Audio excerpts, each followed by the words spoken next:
UFC 284 is just wrapped up. Here is your full mount MMA recap. So the first fight is nowhere near starting yet.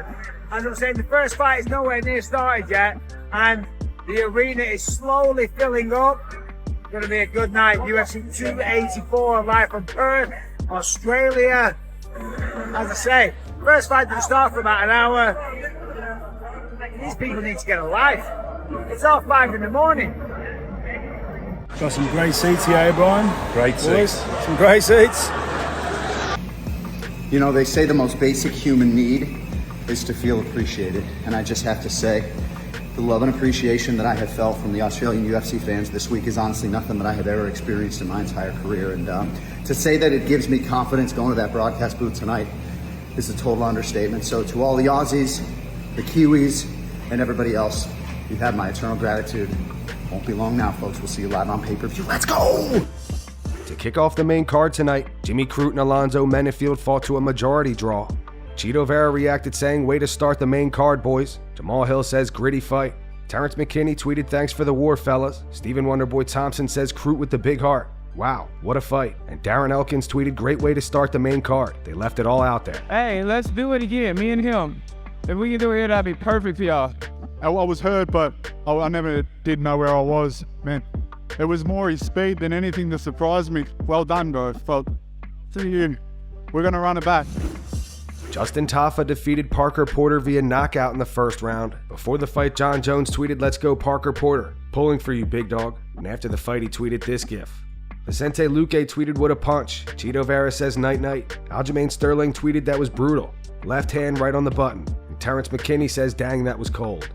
Oh man, it means a lot to me, you know. It was a testament to the hard work I put into this camp. You know, I traveled abroad and cornered my brother in Japan and in Bali, and I still come back and put that work in. And, you know, I just wanted to say to anyone, you know, if you work hard and you just keep at it, you know, the results will come. Right now, tomorrow I fly out to Bali with my 2 sons and my partner. We're just going to have a little downtime after a long camp. Jack Della Maddalena defeated Randy Brown via rear naked choke in the first round. Ariel Helwani reacted saying, "Jack Della is him." Did I do that right? Golly. Chito Vera says, "Jack Della, f yeah." Bilal Muhammad tweeted, "Dang, can't play with your hands down in the danger zone." Paul Felder tweeted, "This dude right here. Damn." Aljamain Sterling tweeted, "Credit where credit is due. That right hook landed hard and took the balance away. Fair play to Jack DM." And Kenny Florian says, "Get cute against JDM and you get slept. Gotta respect someone like him at all times. Australia has a star in Jack Della Maddalena." Honestly, not really. Anyone. Like, I look at all those names and it started at 15. I just worked my way down. And I go like, wow, that's cool, bye, that's cool, bye, that's cool, bye, that's cool, bye. So anyone. Yeah, he had a good range, you know, it was what I expected him to. He was very long, so I just had to take my time. Landed a good shot and I saw him go down. I knew that was my opportunity. I was hammer fisting. I was trying to land hard shots and he was sort of squirming away, and then I think he turned to all fours and just saw the neck, and I thought, I got to jump on that and take it. Yeah, if someone gives me their neck, I'm going to try and choke them unconscious. For the co-main event, Yair Rodriguez defeated Josh Emmett via triangle choke in the second round to become the new UFC interim featherweight champion. Brian Ortega reacted saying, "I'll see you soon. Congrats." Ariel Helwani says Yair Rodriguez is the interim UFC featherweight champion. Rodriguez looked fantastic in this fight. What a win for a man who has had to overcome a ton en route to this moment. Daniel Cormier tweeted, "Yair is eating him alive. He looked amazing tonight." Bilal Muhammad tweeted, "Man, Yair's striking is so good." Paul Felder says, "Solid performance. Very calculated." Stephen Wonderboy Thompson tweeted, "Such an amazing martial artist. One of the most diverse fighters I've ever seen." Henry Cejudo tweeted, "Flawless performance. He put on a clinic." Aljamain Sterling says, "Beautiful submission finish. Emmett was bringing heat, but the speed of those kicks, man. I was saying it before that Josh Emmett needed an early KO because the speed and variety will cause trouble." Anthony Pettis says, "Elite performance. Welcome to the World Champion Club." And Ioana Jacek added Yair, and she wrote, "Handsome and nasty. What a combo," with a winking face. Congrats.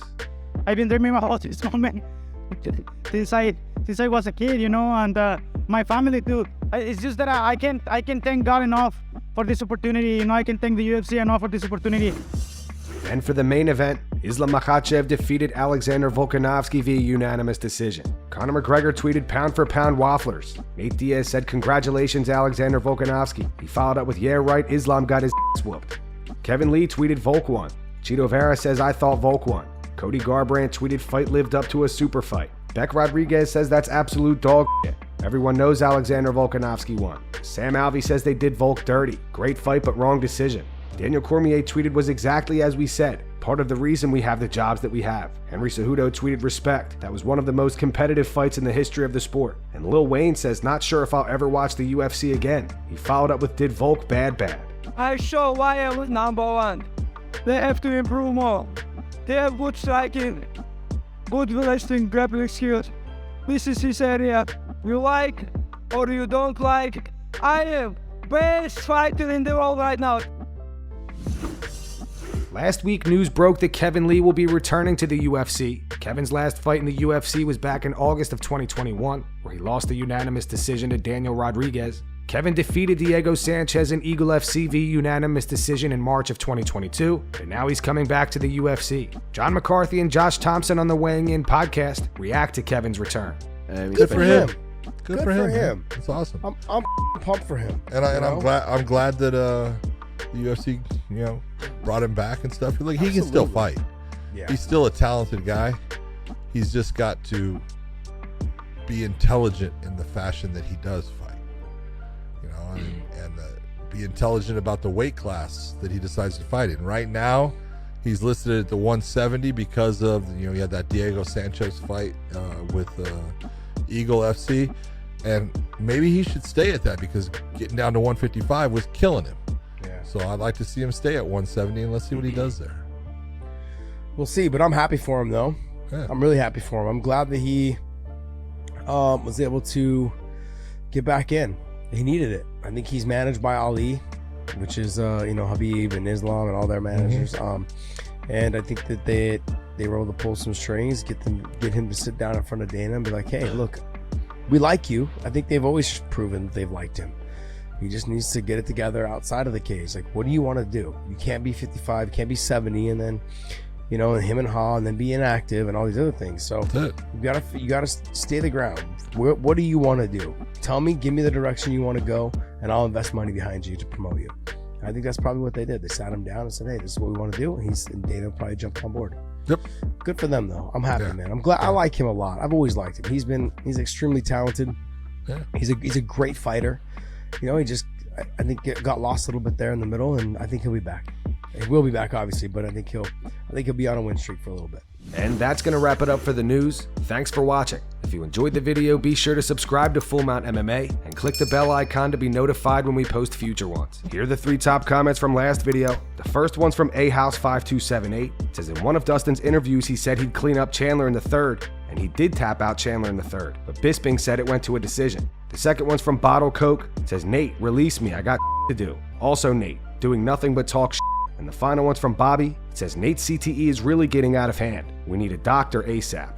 Those were the 3 top comments from last video. If you want to be featured on the next one, all you have to do is comment down below. If you missed yesterday's news, click the video on screen to get caught up. And make sure to go subscribe to our second channel where we post our exclusive MMA interviews.